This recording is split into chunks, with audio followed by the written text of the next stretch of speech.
Welcome to Schofield's Flowers Podcast 15. Enjoy the show. Hey everyone, it's Steve Schofield here from Schofield's Flowers. As you know, they call me Scof. And I'm Chris Fratty. People call me Fratty.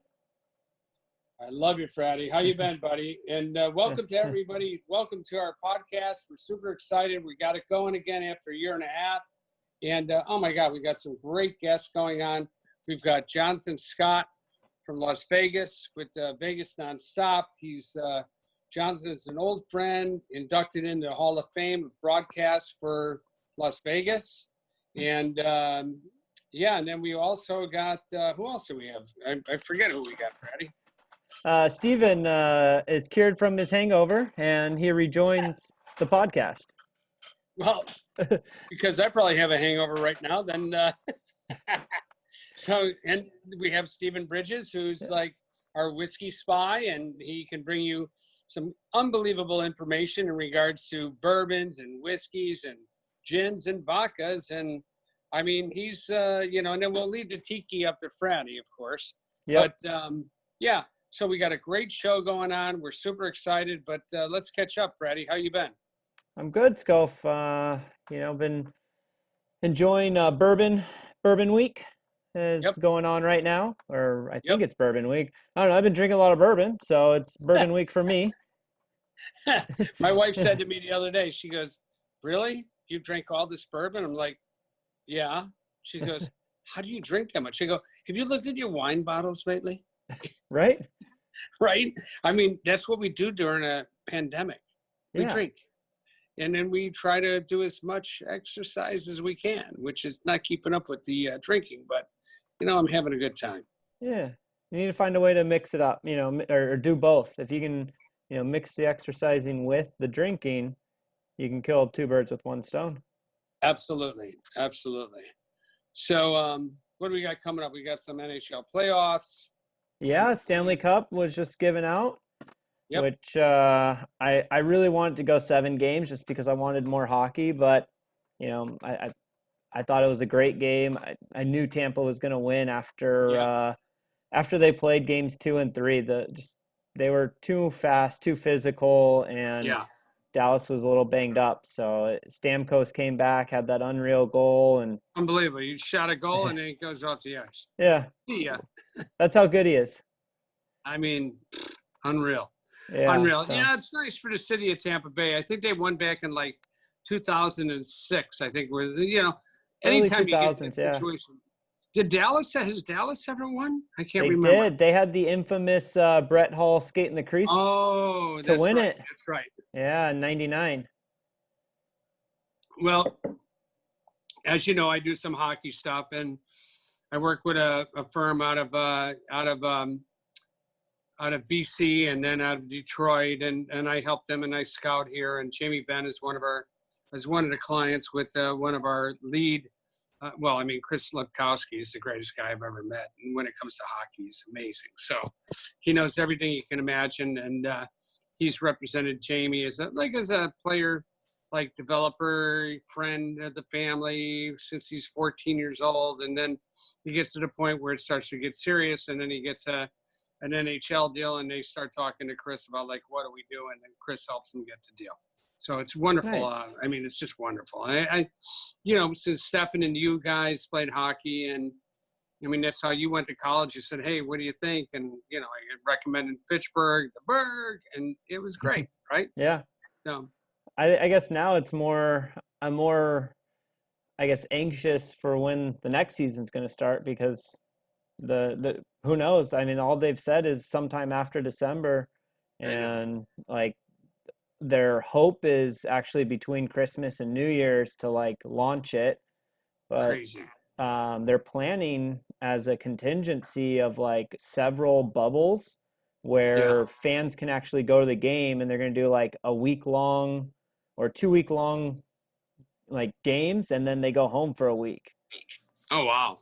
So that they can be with their families for a full week, and then they go play 2 weeks on in a state and arena that is allowed to have some sort of fans.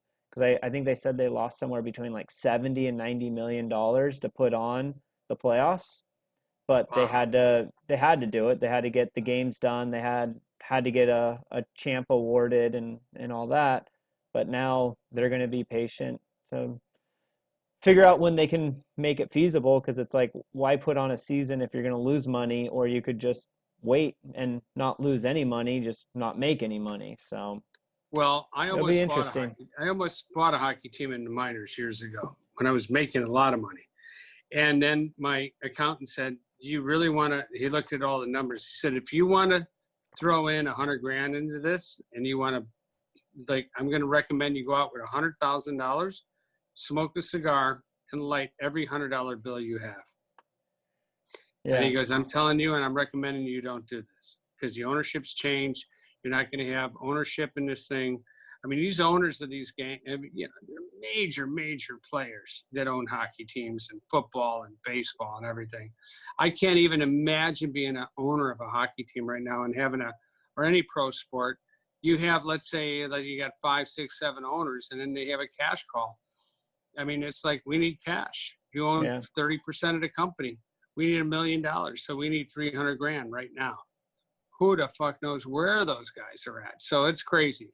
So, yeah, and then the minor leagues are suffering huge. I mean, I can't even imagine being a minor league player, because even when Stefan was playing and you were playing, the CHL was around, and you had the SPHL, and you had the NHL, and you had the AHL, and all the, it was just like tier A league, double A, triple A pros.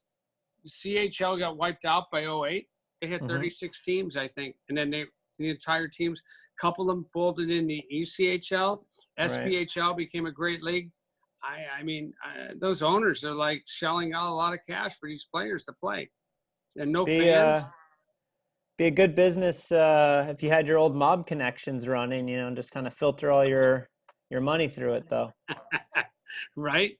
Total losses across the board. What was it? Anyway, all right, well, let's get to this show. I mean, it's fantastic. We've got 2 great players in the biz, and I think they add a lot to what we're doing as our podcast. And yeah, that's it, buddy. I'm looking forward to, let's chat with them right now. Yeah, let's send it over to Jonathan Scott and Stephen. And hey, so today I wanted to tell you, Fratty, I'm super excited. So we've got a very dear friend of mine, Jonathan Scott, is on our show today. And Jonathan just sent me this. Jonathan has a show called Vegas Nonstop. And he's been on air for 5 years now. And I know we've talked about, we've talked to Jonathan about a show and things like that. And, as I was thinking about our whole gangster rap and everything else, which Jonathan sent me a link to this gangster that was in Las Vegas doing a little tour of all the houses that he burglarized, Frank Coletta. And I thought, you know what, this couldn't be a better time to get somebody on like Jonathan to talk with us about gangster rap. All right. Gangster rap. Are you ready for me? Okay. Back into the true crime thing? Is that? Yeah, right. Well, hello. Yeah, my name is Jonathan Scott, and I do host a show called Vegas Nonstop on NBC Sports Radio here in Las Vegas. But you can also find it on Apple Podcasts and iHeartRadio. We've actually had Vegas Nonstop for 10 years now. But I've been broadcasting for 40 years and was inducted into the Nevada Broadcasters Hall of Fame in 2016. Last year, I started teaching broadcasting through the NBA Summer League and their Tomorrow Stars Foundation. At the high school level, I started teaching kids at Desert Pines High School about broadcasting. And I have a new show called On Air Education, which really addresses distance learning and blended learning, which is prevalent here in Clark County, here in Las Vegas, which is the 5th largest school district in the United States, which talks about engagement and everything from background and lighting and audio and proper usage. But my gangster past is really predicated on me being from Chicago. All right, really quick, I want to stop you there because it looks like the lighting and everything you have going on right now is optimum. I'm looking at the other 3. All of our lighting sucks. Yeah. Well, not only that, and let's get over to introducing you here in just a second, Stephen. But the voice, you got 3 amateurs and a professional on a podcast here, because I feel like I could just like put on my old radio and just hear some what do they call them, like serial stories or whatever, where they used radio to tell stories, and it just promoted their like cereal brands and different things there. I'm just like, man, that's clean audio. Well, it's those $250 Apple AirPods, which Yeah. I learned something a few weeks ago about Facebook, and if you want to do a two-person kind of a live broadcast on Facebook, you have to do it from your phone. It has to be from a personal page, and you have to use headphones with a microphone. Otherwise, you're going to get the feedback that I thought we were going to have a few minutes ago. So, I mean, yeah, I talk about engagement a lot, and I appreciate your comment about my voice. I started in television, and for years, people were telling me that I should be on the radio. And when I moved to Las Vegas, I finally listened to them and started doing radio. And I love radio because you get to do voices. And Scof mentioned Frank Collada. When I first moved to Las Vegas about 15 years ago, I was on ABC TV on a morning show called The Morning Blend. And I was on every Friday. And really what I was doing was something called an Around Town show. Most of my career, I've done that, which is things to do, places to go. And I had Frank Collada on as a guest with Tony Montana, who's my neighbor at Las Vegas Country Club. He lives in the high rise. And they were both part of the Hole in the Wall gang, which was Tony Spilatro's gang. And they had some Tommy gun that was filled with vodka, and that's what they were on the morning show promoting. And when they found out that I was from Chicago, all of a sudden the doors opened up and they started talking to me in the hallway and telling me these crazy stories that when they were in Chicago, they used to rob Marshall Fields. And what they would do is they would go to sleep in the bedding department underneath the beds. They'd go to sleep under the beds. And when the stores closed, they'd go to the fur department and they'd steal the mink coats. And I said, well, you're the Hole in the Wall gang. Did you go through the wall? And they said, no, we went right through the front door. And it was kind of a stupid question on my part. And then they told me that when they moved out here to Phoenix, they tried to do the same thing, and they went to Macy's and they went to sleep underneath the beds, but then they couldn't find the fur department because there is no fur department. It's 110 degrees outside and the women are not wearing furs. So that was a story they felt comfortable enough to share with me. And Tony is still my neighbor, Tony Montana.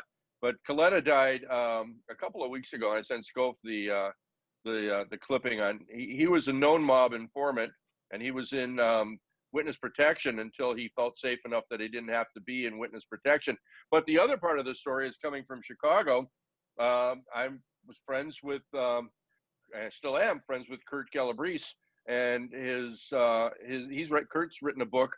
But his father and uncle were the ones that buried the Spilatros alive in the cornfield in Indiana. So Kurt never wanted to be part of that life. But Kurt's working on doing his movie right now, and he's a great guy, and he's got kids, and still lives in Chicago. And when they come out here, I still see him here in Las Vegas. And things are different here in Vegas right now because everything is shut down. Not really. They're open, but it's not the same because of social distancing and being very limited to having only 50 people. There's no shows at all. There's no ticketed events. The bars are all shut down, just the regular bars. So it's a little bit different. We have to be a little bit creative, but it's been a great time for me to be creative and to teach broadcasting. And I just got out of three meetings because I've been hired to be executive producer on a new studio, which is an incubator for shows that we're developing. So when the showrooms open up again, we're going to be ready, and we're going to have shows that are going to knock everybody away. So there's a couple of good gangster stories for you, fellas. Well, I sound like after that one, I need a drink. And who else we got on the show here? We got Steven, right? Our resident whiskey enthusiast and whiskey bartender. Yes. What's the status of the Japanese whiskeys? Oh, we've done. Here's the status. Here's the status at my house. They're top notch. I'm a Jack Daniels guy myself, but oh God, we gotta get you over to Steven's place in LA here sometime. He is like I don't even know. There's so much. If I came over the border, I'd have to. What do you got there, Steven? You caught me all at a weird moment. So yeah, what do you got? I heard you. I did an overnight thing and a last minute overnight thing in Barstow over the weekend. A friend of mine wanted to go test out some new performance trigger on his AR-15. Whatever. Okay. I never shot one, but I did shoot it. It was great. I did bring my 9mm, but I've fixated on this vintage motorcycle I bought. I bought a 1973 BSA B50 MX. Nice. So By the way, we encourage drinking and shooting. and riding motorcycles. And That's always a great combination of drinking and shooting and motorcycling. In this And den of, Steven plays Darth Vader every so often too. well, I so can that's see the thing. the helmet. Like I said, I've been See the helmet on in the this. So background. I'm gonna sign up. I'm supposed to race in the vintage in the American Retro Cross in the beginning of October. So we'll see how that goes. But I've been fixated on buying stuff. Well, don't worry, it'll get canceled. I've needed everything. So I've needed boots and helmets and all that. And then I got back from the service. So my office right now is just a complete mess of things. Why don't you just put that to your head and we'll be all over this fucking. Somewhere I had this. From guns to motorcycles to whiskey. Well, it's a good thing. Like I said, it's a good thing my wife doesn't come in my office because right now. Is that a bottle of Woodford Reserve? This is no. Actually, I do have a Woodford Reserve. Speaking of which I'm going to finish off this for my Manhattan. But this is a bottle of Uncle Nearest 1856. I know the story. I'm very well aware of the story of Uncle Nearest. I am not. Tell the story because it's a great story. Because my friend, the company's doing really well, blowing up, a Black-owned company, and she is one of the top bartenders in New York. They moved to LA, actress, singer, blah blah blah. And now, like anything, she said, God, with COVID, I got to find a job, and liquor seems to be it. She just started working for Uncle Dearest. So, Jonathan, tell that story. It's fantastic. Well, my friend, the former president of NBC Chicago and Tribune Entertainment, Larry Wirt, turned me on to it, and I think he's an early investor into the company, which evidently Uncle Nearest really gave his recipe to Colonel Jack for Jack Daniels. Yeah. So that's the story that I heard, and Jack Daniels acknowledged as a company, acknowledge Uncle Nearest as the brand and say that the story is true, and they support Uncle Nearest as a brand as well. I haven't tasted it yet, but I understand that it's supposed to be great. Yeah, you know what? I picked up a bottle at Trader Joe's. I mean, and what caught my eye is, I'm aware of Uncle Nearest. I've heard of him. I kind of know a little bit of that, what you mentioned with Jack Daniels. However, I had never had the juice, but it won, 2019 World's Best, Double Gold, Best American Whiskey. So it's got a bunch of awards behind it, and I'm really anxious to try it. So is it Tennessee whiskey then as well? Yes. It is. Yes. It is okay. Tennessee whiskey, handmade in Tennessee. What? Yeah. But I would open. I might open. I can open that. But Stephen, I've been drinking this Woodford Double Oak Reserve. So right. This has been fantastic. But nice. Like I mentioned in the last time I was on, I've kind of I love the Scotch. That's kind of and obviously the Japanese whiskey, but I love the Scotch. But like I said, all with the tariffs and everything, that all kind of really skyrocketed in price, a lot of it. Mm-hmm. So I've actually kind of been exploring more of the bourbon side of the spectrum. And so, because that obviously there is no tariffs on that. So it's been pretty interesting. I've had some really good stuff. They say Woodford Reserve is the oldest bourbon in America. And it is the official bourbon for the Kentucky Derby, which will be running on September 6th. And Woodford Reserve, I've worked extensively over the last 25 years with Jack Daniels and Brown-Forman as a brand. And the nickname for Woodford Reserve at the company is "Gimme a Woody." Man, Scof, we have Dick Carriers. Yeah. We've got, Woodford Reserve, where we could ask for some Woodies. Yeah. And then, what did we have last time? We had Get Shagged. Yeah, so I see a theme with products on this. We did have, so last time I was on, we had that Forester 19 Old Forester. Oh, yeah. That is amazing. Good stuff. Yeah. Pick up another bottle of that. That's another Brown-Forman brand. Hmm?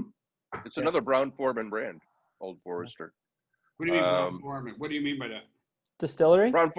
Yeah, Brown-Forman distributes Jack Daniels, Woodford Reserve, all the whole, they call it the Jack family, Gentleman Jack, and I've got a bottle of the Frank Sinatra Jack Daniels, but they've got a new one, a new Jack Rye.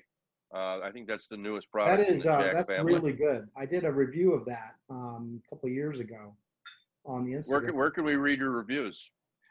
You can see it on Instagram at Whiskey Spy, WHISKYSPY, all one word.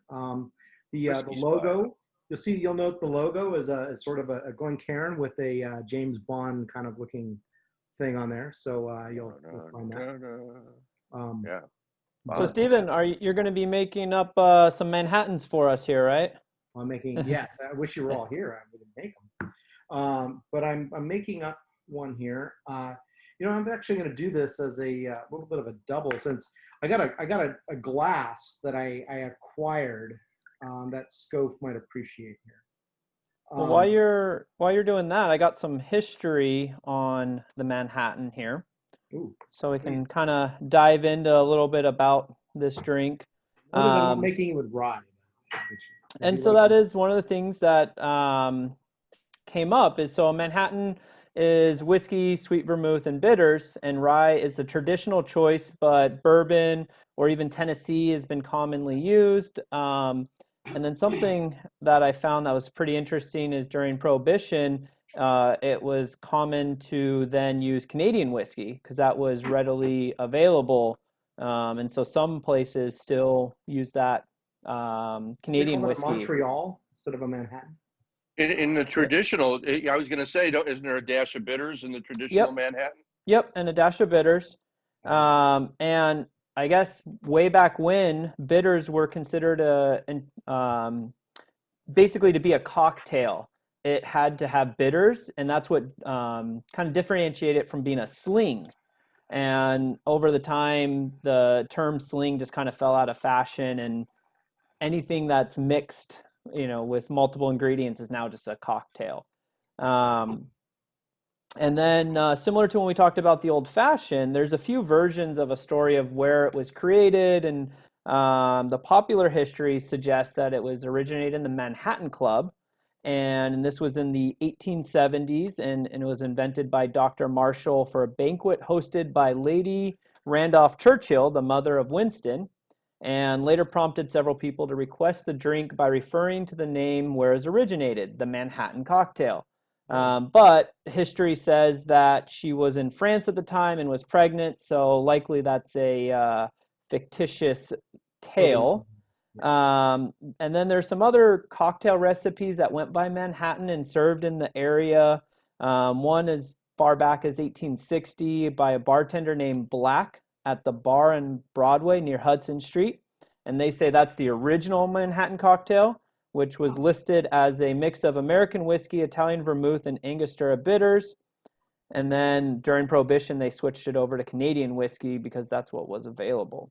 Wow. And then a few other just kind of different variations. So the Perfect Manhattan, they do equal parts of sweet and dry vermouth. There's the Rob Roy, which is made with Scotch. I had this one on our last episode, the Little Italy, which uses Cynar instead of bitters. I had the Civil War. So Cynar is a artichoke liqueur. So actually I had the Civil War, which is like the Little Italy, but instead of replacing the bitters, it just is added into it. And then there's another one called the Green Point, where you add a teaspoon of green chartreuse, which is a very interesting liqueur and is very powerful. So that's probably why they did a teaspoon of it. What I do it sounds like you could start a bar just called Manhattan's. Period. Oh yeah, no. The Bouquet is a fantastic cocktail. It's not one you find a lot with the Benedictine, the sweet vermouth. Suggested is the George Dickel rye. So and then this one, Manhattans are typically going to be garnished with a maraschino cherry, but lemon peels can be used for garnish. You could add juice from the jar. You can add maraschino liqueur to add some sweetness and color. For me personally, I do a 2-to-1 ratio of rye if I have it, otherwise a bourbon, sweet vermouth, and then 2 dashes of bitters with cherry or 2. Some people like it on the rocks, but again, traditionally it's up, which is how I prefer mine. I do too, but I'm getting older. So so I've got I'm just doing mine rocks, basic, easy, late Friday at 5 o'clock cocktail here. But a couple things here on this outside of the cocktail. I got this great bar spoon. I got it on this Etsy site for vintage barware, and it really it actually spins. Oh my gosh! Oh my God, You that's can awesome. see this. It actually, as you push down on it, it will stir your cocktail. But it's a great little thing. I love it. A friend of mine had one, and I was like, that is so great. So I went on Etsy and I found one, and so I ended up buying it. But I'm using the classic glass here, Scof. You may recognize this. I don't. You don't. So you've been watching Yellowstone. Oh yes. So this is the whiskey glass that they're pouring in that. They have their own Yellowstone whiskey, but they've been using the Ralph Lauren plaid double highball. So I have a set of these, and so I'll be pouring my. I've got a set of long balls. I've been loving this double highball because it's a great size. Jeez, And that's a big drink. it is a big drink. He made a double. What do you expect? You made a double, yeah. Jonathan, where's the best place to get a Manhattan in Las Vegas? I used to like going to Smith and Walensky because the bartender was just a great. You go where you like the bartender. But Del Frisco's now probably as closest to my neighborhood, where they've got some great bartenders. And my friend Tony Abu Ghanem. I don't know I think they're open over at the at Mandalay Bay. He's got a restaurant called Libertine, and Tony's written the book on mixology. Tony Abu Ghanem, and he's name. probably the best. Yeah, Tony, you can look him up. Abu ABOU-GANEM. Tony Abu Ghanem. He's probably the best mixologist that I know, and he makes some pretty fancy stuff. He's not a flair bartender by any stretch of the imagination, but he knows his spirit. The good ones never are, right? They let the flair. The cocktail is the flair. Yeah, the cocktail is the flair. And I'll have a fancy drink, and then I'll go back and say, let me have a Jack on the rocks. You know what? I'm kind of the same. I mean, I love cocktails, and I really appreciate good ones and different ones, but I'm more of just a neat. Either have it neat, add a little bit of water sometimes, throw in an ice cube, chill a little bit. Though I will say, though, with gin, I've been making. We talked about this a little bit last time. I've been making couple of great gin cocktails for the summer. So I can't get near gin because I don't know if you agree, but the first thing that you ever got really sick drunk on, you can't get near, and that was gin for me. I love a good gin martini. I do have a good whiskey story for you. One time I had a cigar magazine for 7 years, and I got to have dinner with Booker Nye. Nice. Booker No, rather. I'm sorry, from Jim Beam, and Booker's. He used to call it the center cut because as the cases were stacked up, he would take the center box out of the warehouse, and he told me it was okay to add a little water to your drink. Mm-hmm. He said it would open up the flavor, and you have it as you like it. So he wasn't opposed to an ice cube or a little drop of water. And when my kids were little, I told them I was having dinner with Booker No, and they said Booger Nose. I thought that sounded like Booger Nose. And then I got to meet Fred, his son Fred No, and go to Whiskey Fest in Louisville, mm-hmm. and go to Jim Beam's house. And they have it they did have it every year in September. I've got a standing invitation. And if you've never gone to Whiskey Fest, that's it's a lot of fun, and it's a drunken weekend. Jonathan, you mentioned that one of your friends was from Phoenix and witness protection at one point, right? Am I mixing up characters here? I think you are. We were talking about Frank Coletta. What Frank Coletta was in. Frank Coletta. He was in Phoenix at one point? Is that what you're saying? I don't think he was in Phoenix. No, he okay. he lived He lived here in Las Vegas. Oh, But he you was from said Chicago. Phoenix. Yeah, you said Phoenix, but you I meant did? you meant Las Oh, I may Vegas. have. Well, the reason I thought is there's a amazing restaurant in downtown Phoenix that you literally feel like you're in a gangster movie because you park your car in the back, What like is it? I used to live there. Durant's. I don't know. Oh. Where's it on Camelback? It is on. Let me Are you see. talking about in Phoenix, right? Or Yeah, in Phoenix. oh yeah, Durant's is Uh, great. I had a I don't great know. but Freddie you used park. to- martini there one night. So Freddie You used park- to work with hockey and basketball there with the Phoenix, right? Son? Yep, yeah. It worked for the Coyotes first, and then the Suns. It's on Central, between. Whoa! It's basically Central and Thomas, right there in downtown. But Sure. the front doors open up to the street, but everyone parks in the back, and you walk through a door in the back, cut through a kitchen, and like it's not like just like it's one of those things that's how you go because you walk through a red carpet that's laid out diagonally through the kitchen, and the host stand is right on the other side of the kitchen. So if you were to walk in from the front, which I've never done, I'm assuming you have to walk through the entire restaurant to get to the back. And it's basically, it's got the old leather booths, gold stud, very dim lit. Like I just feel like I'm in Goodfellas or something every time I well, went you know there. that there's a reason for that because I'm sorry, I'm looking up my post from there. Durant's. At Durant's when I did that. Let's see, where did that go? Well, the wise guys probably didn't want to be seen, so they came in through the Well, kitchen. apparently wasn't that opened up by a couple of the partners or whatever ex-partners of Bugsy Siegel? There's an affiliation there. And see, that's what I knew it was, had some sort of mobster tie, which is why I was tying it into what you were talking about there, Jonathan, with, misspoken about being in Phoenix. But I know there's a lot of ties Sorry, to the mob. I got it.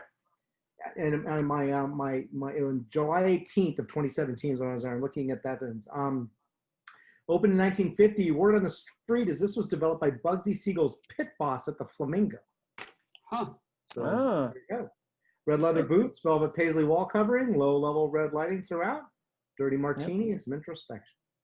Yeah. July 2017. Yeah. So We still have some places in Vegas that still have the banquettes and have that old Vegas-y gangster feel. I went to a bachelor party at the Golden Steer one time. Yeah, that's right down the street And from me. that was iconic, iconic bachelor party and iconic Vegas all rolled in. Oh, yeah. Jonathan, what's the place that I go to? You go to? It's in the strip mall you mentioned, and you go in the back door, and you open up the little sliding glass. You like Capos. Yeah, You I love Capos. Yeah. Food is great. Food's great. It's like it's total mobster. You walk in, you park, and you go in the back door, and then you stand, and then they'll open it up. Like there'll be there's a buzzer, and then all of a sudden this picture moves to the side, and it's like, what do you want? And it's like, oh, I got a reservation. And the guy's like, what's your name? And then you tell him your name, and the guy go, you're not on the list. And he just slams the fucking window shut. And you're like, what? What the fuck? And then he opens it up, and then he opens up the door right away before you walk out. He's like, get in here. Like that. And you walk in. Until I went there with you, I didn't know they had anything other than pizza. I used to always get pizza from there. Oh my God, the place is fantastic. I love it. I mean, you had that dinner with us when we were there. We did our podcast there. Oh, yeah. It was fantastic. I love that place. And then they got the lounge singer, and he's singing away, and Sinatra, and you name it, Sinatra and Dino and whoever else sang, Sammy Davis Jr. back then. Another fun one I was at a couple of years ago was the Golden Tiki. Oh, yeah. I don't know if That you've been guy's over a there. riot. Yeah, that place. Brandon's hilarious. He's hilarious. I That's don't know in Brandon, Chinatown. but yeah, you're literally in this like strip mall, just all these Asian markets, and it's got kind of a Asian theme outside. Just says Golden Tiki, and then when you go inside, it's a huge space that's just brings you back to kind of a 50s rockabilly kind of feeling. It has this giant clam that you can take a photo in. Oh, did you see all the oddities that he's got there? I didn't see all of them. I saw a few. We walked around. Yeah, no, it's had some pretty cool stuff. And the cool thing I thought was because it's Vegas, it's open 24 hours, and you can gamble while you're sitting at the bar. Yeah. Not now you can't. Right. One of the I'll best take- places you I know- one of the best places in Vegas I have been though is Herbs and Rye. If That you was haven't- my first date with my girlfriend was at Herbs and Rye, and they just opened a second restaurant now in closer to where I live at Las Vegas Country Club, which was the first golf course that Mo Dalitz from the Cleveland mob built here in Vegas. It's called Cleaver, and we went there for dinner 2 nights ago to Cleaver, and they decided to extend their happy hour from 5 in the afternoon till 3 in the morning. So everything Herbs and Rye, you get there has- for the late seating, and it's they unbelievable. said Wow. they got tired of people rushing to finish their dinner and get there in time, and with COVID, they just said they were going to make it a happy day, and everything night. is Day and night phenomenal. happy hour. Yeah. yeah. Cocktails were $5, and the porterhouse is like $40, but it's it's huge instead of $80. It's like we had the double pork chops for $25. And it was just phenomenal. And it's got great banquettes, and it's a dark place. They've got pictures of Bill Murray all over the walls. It's really a cool place. It's called Cleaver. It used to be Ruth's Chris on Paradise. Oh yeah. Yeah. So Yeah. Cleaver, all right, I'm making a note of that because Oh yeah. I keep Cleaver's- getting things from the Venetian and the Palazzo all the time. We get 3 free nights there. I don't know. My wife and I were talking like, well, should we go? Should we not? Well, the problem is now. there's nothing to do. That's the problem. There's nothing to That's except why for we haven't booked it. eat and fuck. I mean, great. There's I'm that. Well, I'm that's fine with first that. on my portion. list. Yeah. We can come up with You something. could still I mean- still gamble, but there's no shows. There are no shows at all. But You in know, LA, the LA. last show I saw, and we took it was a kind of a drag. My wife and I went, and then my wife took her mom for her birthday, and then we were going to take my mom, and it was in the last month of the show. He was supposed to go until the end of the year, and we were going in the first weekend of December, which has kind of been the time that we've typically gone, and then It they got slow. canceled it. But we went to go see Frank the Man at Did you see it? It Oh. was I saw Bob Anderson. Bob's a Oh. friend, but I It saw was- that show 6 times because he had every nuance of Mr. he Sinatra knew, down. and he does such a great job. Speaking of Sinatra impersonators, a friend of mine from high school has a band called the Tijuana Dogs, and his name is Matt Mauser, and you may have heard his name recently, unfortunately. His wife, Christina, was in the helicopter. It was in the helicopter when Kobe went down. Oh, Because Jesus. she was one of the assistant coaches for Kobe's Mamba, the girls basketball Terrible. league. Yeah. But Matt Mauser, and I went to high school, ran cross country with him. Great guy. But he also does, in addition to the rock and roll stuff that he does, so does a Sinatra thing. His uncle was somehow connected to Frank in some way, work-wise or whatever. But Matt, if you look him up, Matt Mauser, and he does with a big band and the full orchestra, and he's fantastic. He doesn't try to be Sinatra. He can sound like him. He sings, but he puts his own spin on it, and he does a really, really fantastic job. If anybody ever gets a chance to see Bob Anderson, Bob Anderson was amazing. And I was so bummed because they canceled it. In that last. Well, he did a month. year. He did a full year. Oh, you missed it? You didn't get to see it? Well, we were going to take my mom. So we were going to go. We usually go to Vegas that first weekend in December, and he was supposed to go until the end of December, Right. and then he canceled it. I guess at the end of the last show was like November 30th or something. Somehow they cut it short for whatever reason, and then we missed it, and it was just like, oh, what a They didn't sell drag. enough tickets. But I can share my favorite Frank Sinatra story with you, if I may. If I may. Please. If I may. And it's a Chicago story. Sonny King and Blackie Hunt said to me, Johnny, we love guys from Chicago because they have the as the middle name. Frankie the Nose, Willie the Broom. Willie the Broom is Jilly's son. Oh yeah, Jilly's we son. would go to Jilly's in the '80s, and that was like we would go there after Faces, and Faces closed at 4. We go to Jilly's at 4:10, And then, of course, you needed another, baggie of, party materials. And then you'd be up till like get out of Jilly's and it was sunrise, and it was like, yeah. And then you go to the underground. We'd go to the Underground Wonder Bar. Yeah. And that was our last stop, the Wonder Bar. But here's my favorite Sinatra story. My friend Lou the Volcano Valpano worked on Chicago Fest. Lou the Volcano. Sounds like a wrestler. Lou the Volcano Valpano worked on Chicago Fest, which was a spin-off of Milwaukee Fest. And Lou was from Milwaukee. And it took him 2.5 years to book Mr. Sinatra at Navy Pier in Chicago. And they spent the whole night decorating his trailer with red carpet and Dom P and beluga caviar. And at the time, Mr. Sinatra had use of the Harrah's jet. And the first question is, where's Mr. Sinatra going to land? Miggs, Midway, or O'Hare? Mr. Sinatra says he'll land at Miggs. He lands at Miggs. Next question is, how are we going to get Mr. Sinatra to the trailer? Car, boat, chopper. Mr. Sinatra says he'll take the car. They take the car and they usher him right into the trailer. My friend Lou the Volcano is waiting outside, and he says, can I have my picture taken with Mr. Sinatra? And they said, no, but you can meet him. They said, well, I know I'm going to meet him. I've got a check in my back pocket with his name on it for $250 large. They said, well, wait out here.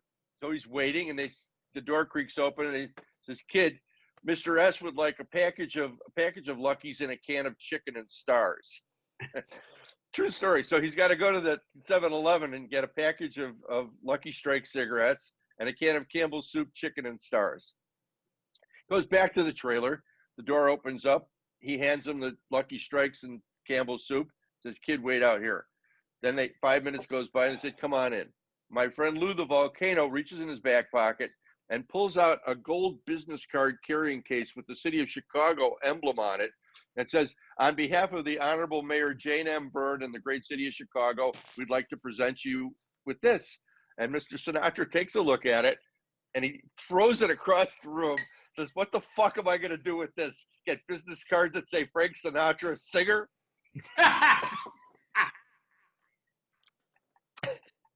And then they took the picture. And true story. What a dick. What a dick, right? Frank Sinatra, singer. What the fuck am I going to do with this? And then he did a great show. I only saw Mr. Sinatra once, and my guys from Jilly's got me the tickets, and it was at the World Theater. And but I did get to play in the Sinatra golf tournament twice in Palm Springs and go to Mrs. Sinatra's house. This was after Mr. Sinatra was gone, with my dear friend Joe Mantegna, who was in the Rat Pack movie, and I was on set with him in the movie. He played Dean Martin, and I said, Joe, how did you get the voice for Dean Martin? And he said, you remember the commercial for Cocoa Krispies? Can't get enough of them Sugar Crisp. He said that's how he got the voice for That's Dino. fucking funny. Yeah. Wow. Well, But Sinatra, it's great spending some time with you guys. Sinatra's come in, used to go into Schofield's Flowers. So he would stop in.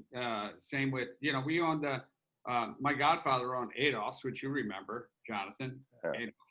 And Great place. Fortune Ranucci, and it was dark and it was a great steak. It was sort of like a place, it was like 3 times the size of the place that, no, it was about double the size as the place we talked about in Vegas that I love, Capos, but fantastic place. And I mean, the stories, back then, I think, Fratty, we were talking about like, when are we going to dress up again? Right? We're all set. Jonathan, you're actually. Hey, I'm wearing a tie right now. Steven's got a T-shirt broadcasting his age on it, which I would never do. And I've got my underwear. So. Yeah. That's actually, Jonathan, that's a motorcycle group that Steven and I are, we're members of, and we ride. It's a great group called the 59 Club out of, they're originated out of England, and they're in the Ace Cafe and everything. And Fratty, I don't know what your excuse is, but I literally have nothing to do. There's no concerts till March. So I'll be home. I work for Live Nation, so I oversee our premium seating at a venue in Orange County. So no shows. No shows. We Have were you guys literally done any of these drive-in shows? You got premium Zoom seating. So yeah. You can arrange that. I haven't, but we've been looking. Out, Jonathan, you're like... I've looked into going to some of them. The Irvine Spectrum's doing comedy now in drive-in, and it's like, I don't know, $120 a car. So if you pack it with 4 people, you go park on the roof at the Spectrum, which is a large outdoor mall that we have here, and they have a improv live. So they're just basically moving their operations to the top of a parking structure, and it sounds like it could be a lot of fun where like people just kind of get out of their cars, and they depend on how they've done it, because I also listen to podcast by a comedian. His name's Bert Kreischer, and then the other one's Tom Segura. All their specials are on Netflix, so if anyone wants to check them out. But Bert's been doing the drive-in stand-up. He was saying like the best ones, they have a spot for your car, and then a spot for you, and then like a spot or 2 in between, and then the next car. So you park your car, you get out, you set up your chairs, you tailgate, you're doing your thing, and it basically is just like going to a football game, just everyone's 2 car spots apart.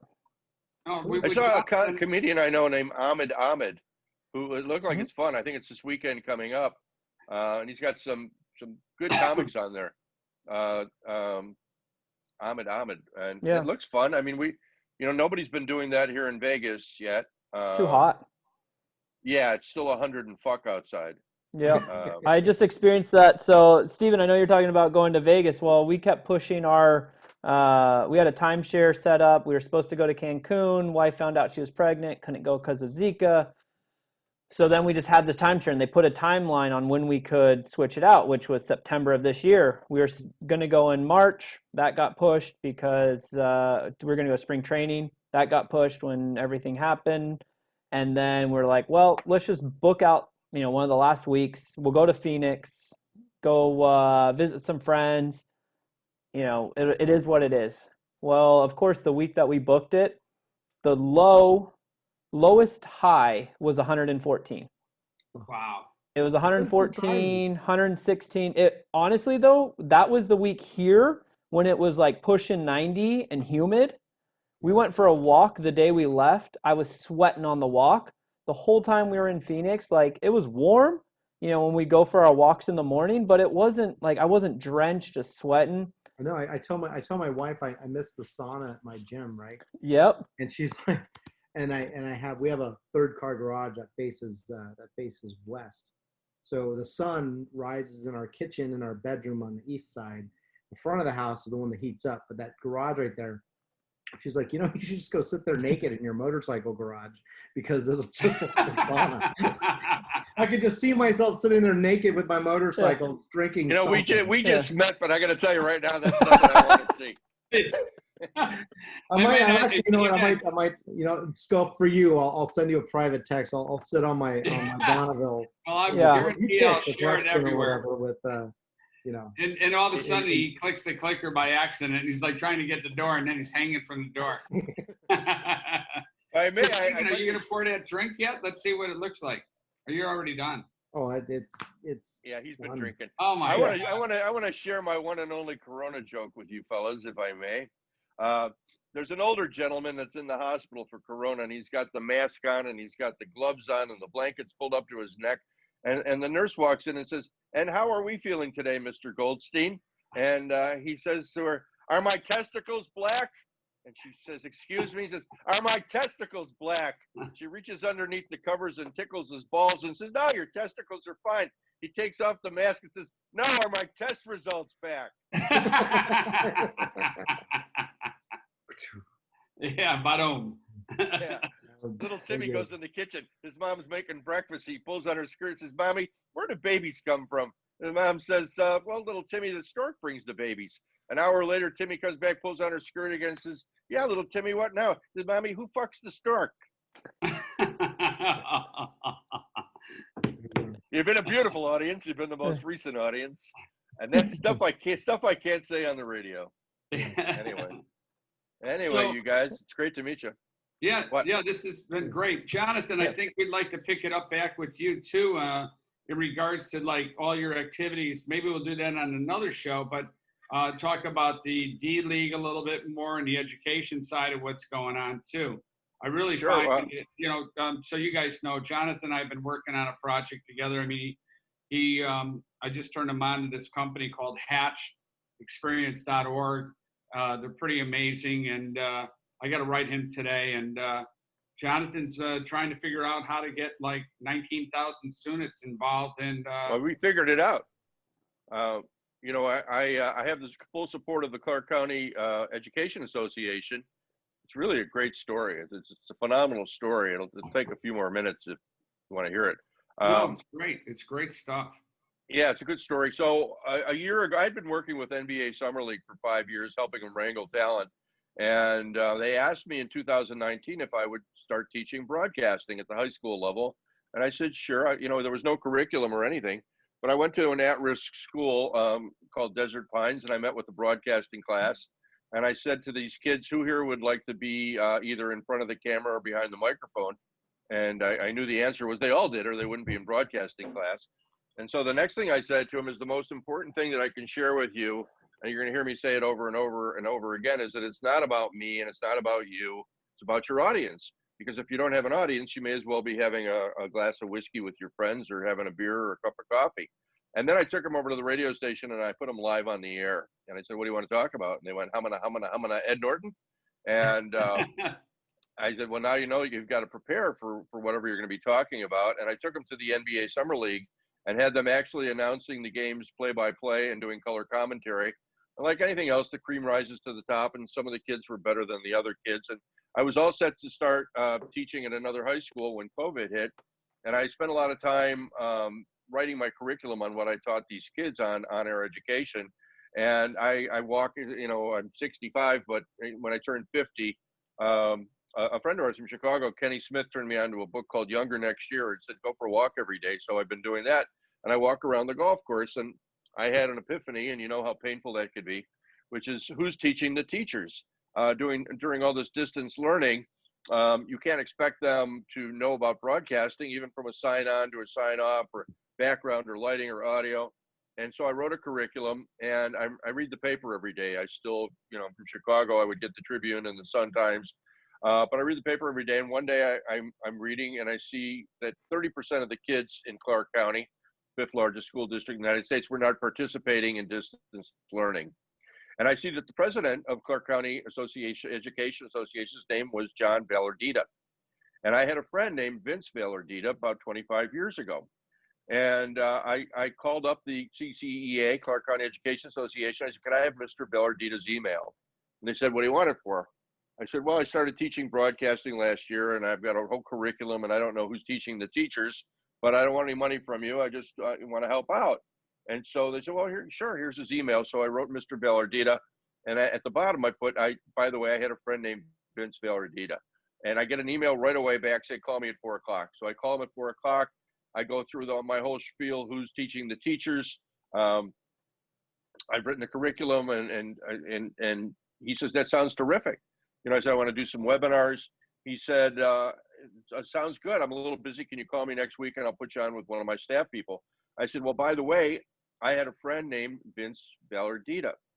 And I need to know if you know, I know he had throat cancer.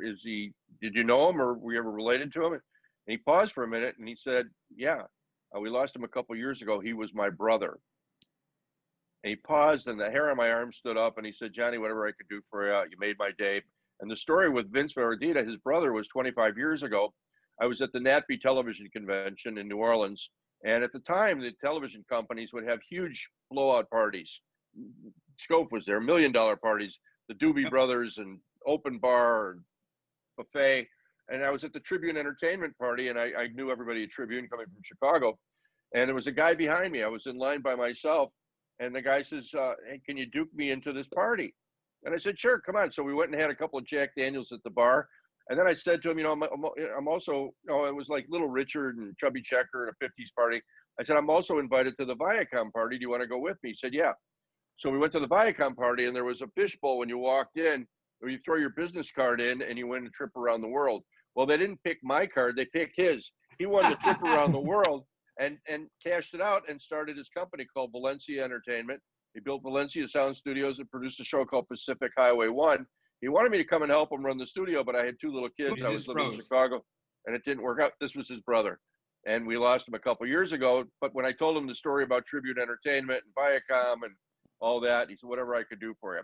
So he put me on with his communications director, and I went through the whole story again, who's teaching the teachers and the whole deal. And she said, sounds great, but what's it going to look like?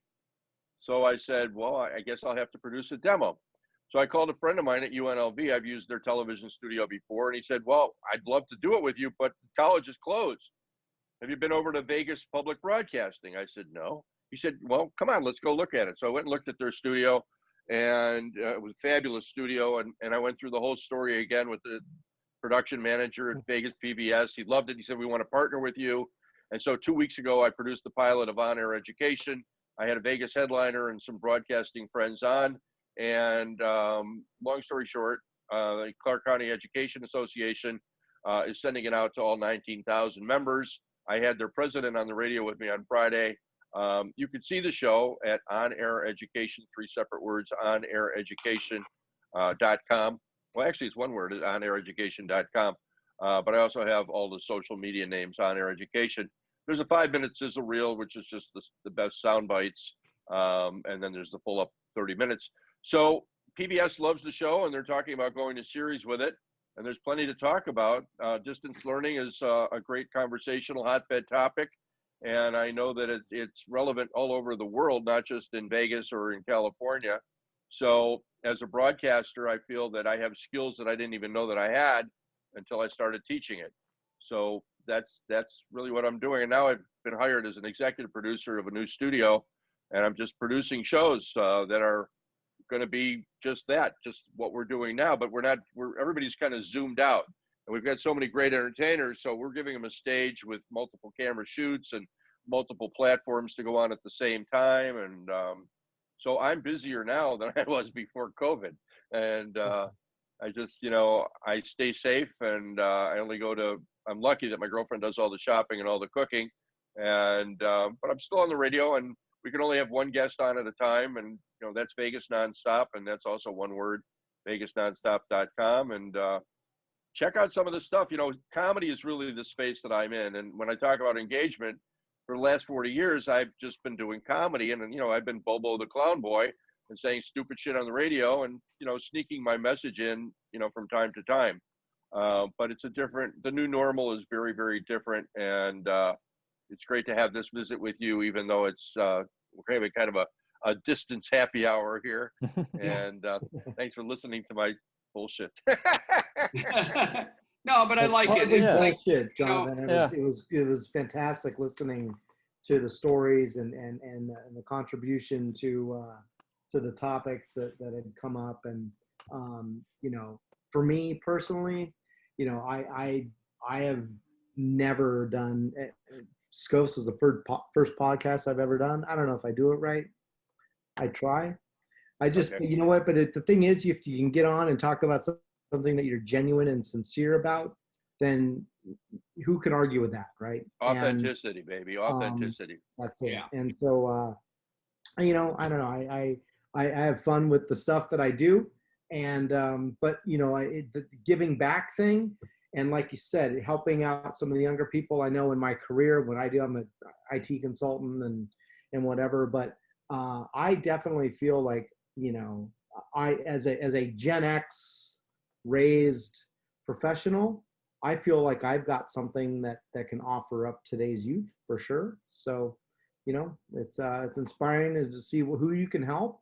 And if you help, take care of your family and help one other person, I think you've done your job. Yeah.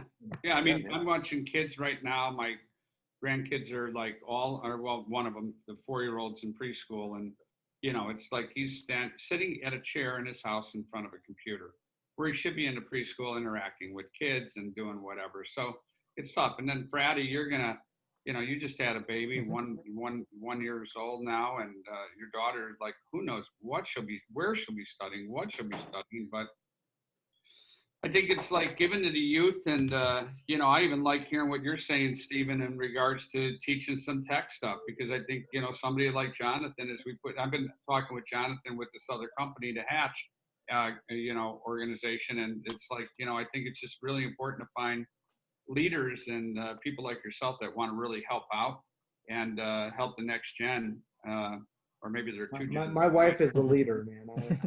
I just follow.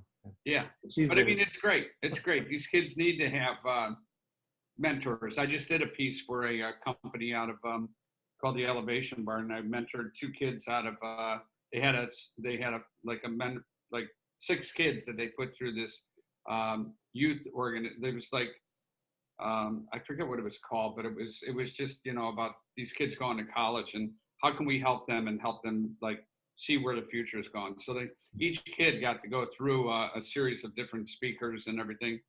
And the kids that joined on with me, one was from Dubai and the other one was from Scotland. And at the same time, I'm like, oh my God, what time is it there? What time is it there? And, you know, it was a girl in Dubai. How is it there being a woman and blah, blah, blah. So it was fantastic. We were supposed to do an hour. We did an hour and a half. And now we stay in touch. And I ask them what's going on and how they're doing and how's school. And, you know, I think at the end of the day, that's what we have to do, give it back, right? It was very good, Scof. And by the way, I read it on the air, and I gave you a shout out on Friday's Vegas Nonstop. You know, I got tied up too, and I was so damn. I can see it though. I can go to. Can I go? Yeah, well, either that or you can listen to the Apple podcast. I think I sent you the audio on it. Okay. Probably the second half hour. But you'll find it interesting what the president of the Education Association had to say. But I did read those two pages from your research, and it was very, very interesting to hear what these young people had to say about their inspiration and where they're, you know, I remember at 17 not knowing what I wanted to do, and everybody saying, you know, what college are you going to go to? What are you going to study? And at 17, you know, how do you really know? And how can you expect that from someone in middle education in in 6th grade? You know, you can't expect that. Gentlemen, I've got to jump off, but I appreciate your time today. Yeah. Yep. And look forward to the next time and hopefully see you guys in person real soon. Wow, Scof, that was awesome. I mean, I having Steven on is always a great time. Jonathan was a great addition. I know we've got a chance to talk to him off camera in the past, but, you know, having him on there and what he's doing there with the D League is really cool. And I personally got a chance to go to the D League back when I worked for the Phoenix Suns. Yeah, 1 year the Suns had a good squad, and they went all the way to the Summer League Finals. And so come in Monday morning to go to work, and VP calls me into the office, and I'm like, oh, great, you know, what's this about? And he's like, hey, do you have anyone that's you know, close to maybe closing, you know, on the higher end?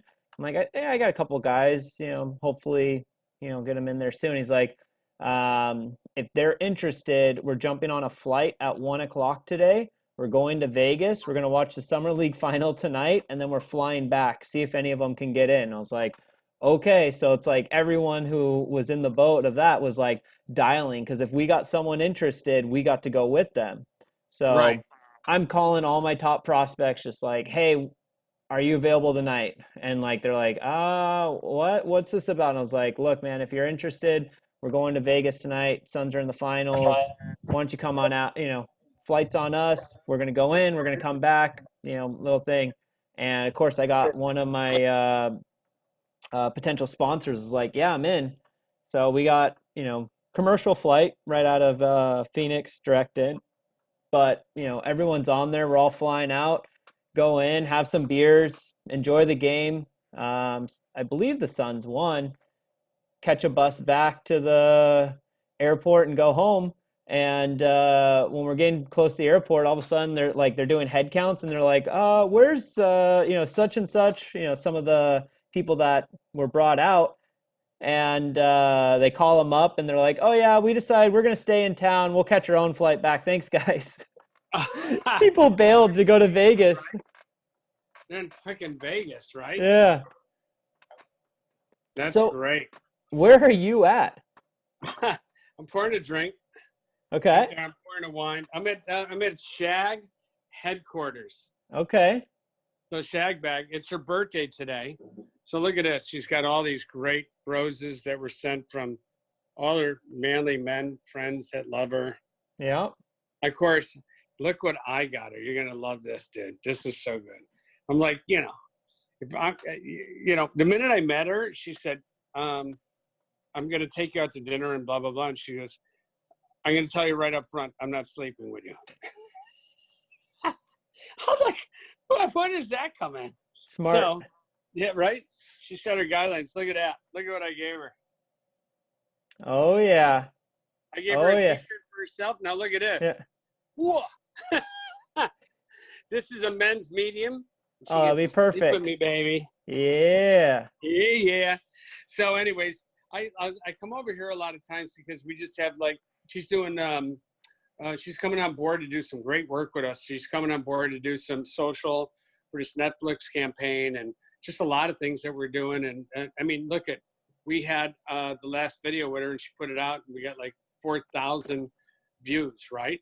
Yeah. So she's one of the most fantastic people I know, one of the best fucking designers. Her brand is blowing up. She's got these, we were shooting a whole bunch of things with her new trackers and like her like jogger pants and everything. So do you mind if I take you upstairs and like, I want to show you what she's up to. Yeah, I'd love to see it. All right, she's ready. And then she has her friend, Anisha, and she's a big set designer, cool chick. And the crazy thing is that she goes, that we call her Coco. Coco goes, dude, this is who I learned social media from. I'm like, wow. So Anisha is like super dope. We were already pinning up the Schofield's Flowers smoking jacket tonight. Oh. Yeah, so we'll show you that, and then we'll get the gang up there. And we've had a few drinks in us, so it's good. And so enjoy the show. So let me turn this thing around. I'm going to take you upstairs. I'm going to turn around. It's good. I mean, we need a crawl going on. Oh, we lost you, Scof. oh, hang on. Come on Nick, back. I'm coming up. Reeling you back in. Coming There up, he Nick. is.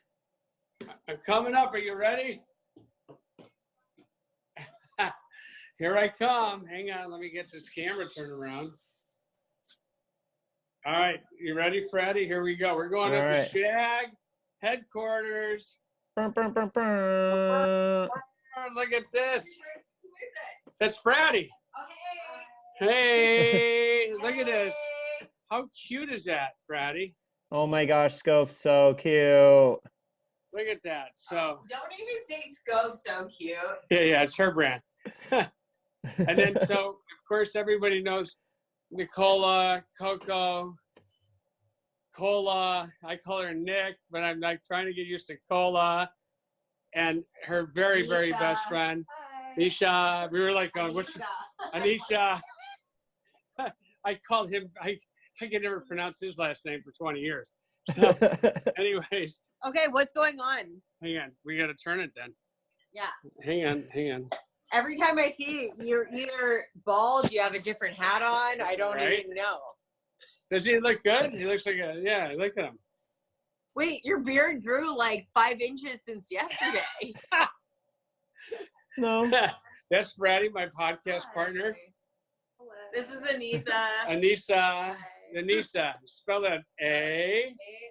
But we're celebrating my birthday. Yeah. I mean, Happy 32. birthday. yeah, you know that. Don't ask me why this knucklehead is here. We're like just in the 30s. Yeah. It doesn't matter. Because I met her in the what third. I met her in the 30s. Ah. I came back to claim my stake.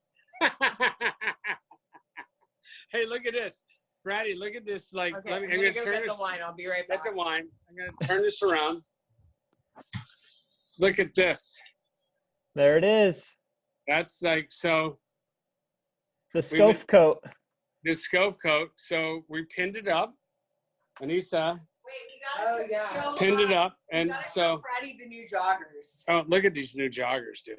Dude, Scof, you need that exact pair. Look at I this. dyed these myself. She And died. then, and then these got it. Do you recognize these, Fratty?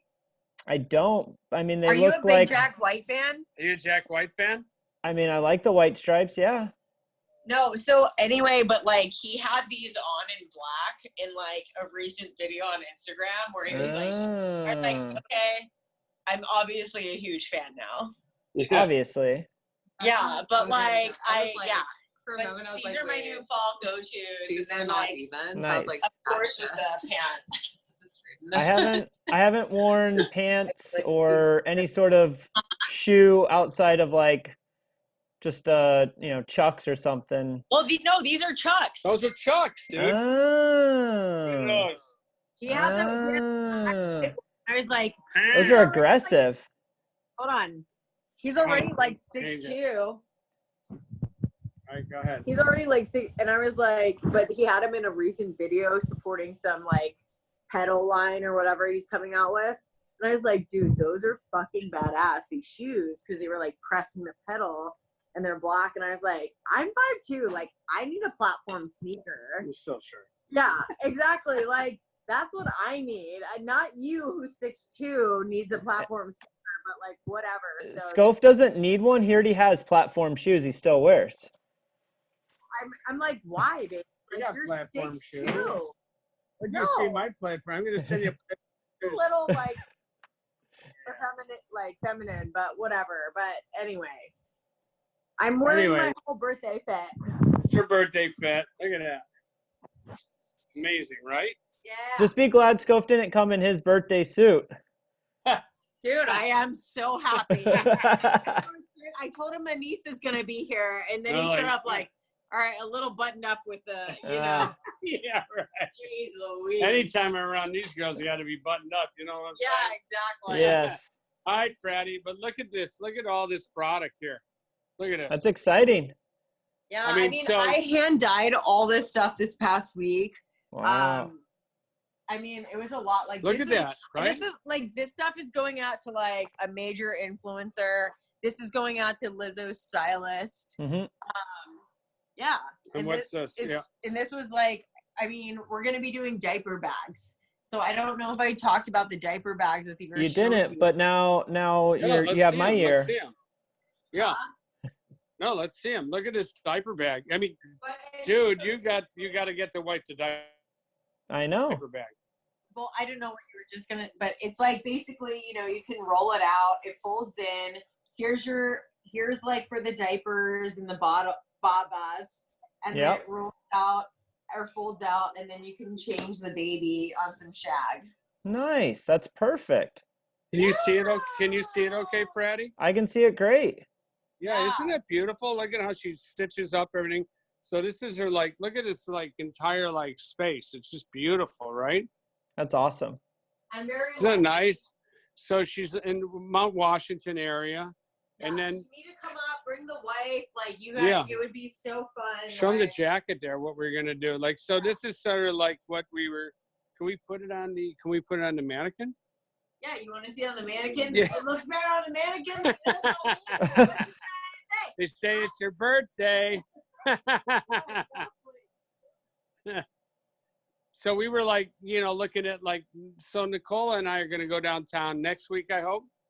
And we're going to try to find a manly man, like, for the look robe, for the robe. And have Nice. it silk.